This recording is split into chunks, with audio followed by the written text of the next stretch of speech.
managed, Craig. Let's get to work in the segment where we fix all the world's problems. And the first problem this week, big one, Mr. Potato Head. Yes, forget Chappelle Corby. This guy's the new drug mule after he was busted at Sydney Airport this week carrying 10 ounces of ecstasy tablets. Oh, yeah, he's been supplying for years. He's a drug lord from way back. I mean, you've only got to look at the photos to see some of the clients he's been looking after as well. And he's not in it alone either. Why else do you think Thomas the Tank Engine's always got so much smoke coming out of him all the time? Yeah, that's a good point. But you've got to feel sorry for Mr. Potato Head. I mean, since he was busted, he's finding it a lot harder to sell ecstasy on the street. Psst, guys, you want to score? You score? $50 a pill, man. $50? Yeah, you bet.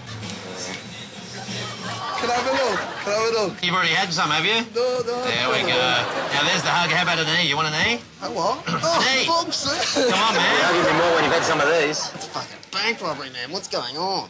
Mate, the importing costs, they're pretty high. You pay up or else I'll have to rearrange your face, eh? Hey, kids. Hello. Say yes to E, yeah? $50 a pill. Come on, man. You get totally mashed. Oh, get the fuck away from me, man. You're not setting a very good example for my child. Hey, I'm just an honest potato trying to make a I dishonest know, living, and all I've got right? a 6-year-old child that loves you. Yeah, well, you know. No, this is ridiculous. Hey, you want your kid to be You are happy? full of shit. I'm full of E's, not shit. He You doesn't bet. set a good example.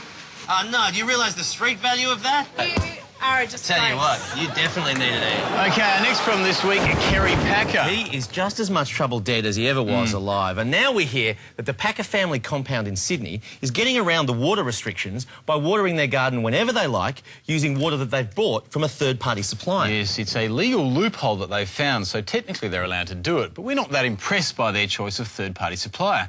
We reckon we could supply water to the Packer compound just as well. The only way we know how. Want some tap water? Here we go. Oh, we're the new third-party provider of water around here.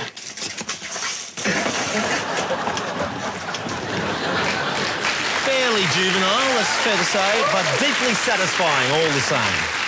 And our final problem this week is the homeless. I read a very sobering statistic recently that Australians spend 10 times as much money on gambling as they do on charity or helping the needy. Yeah, well, Aussies just love a flutter. I mean, we much prefer spending money on pokies or the races than helping out the less fortunate, which isn't great news for the homeless. But as always, the fixers have come up with a solution. Spare any change? Oh, come and play the pokies, help me get some train fare to go home. Barry here, he's homeless. Okay. We want to try and raise a bit more money for him. Sure. We figure the way to do that in Australia is turn him into a pokey. That's where Aussies like putting their money, right? All right. He's down on his luck, but you could be up on yours. Sure, you're There you go, mate. Good on you. Do I get it back? Do I win like a windfall? Well, it's just like the pokey, so probably not. Ding, ding, ding, ding. Loser!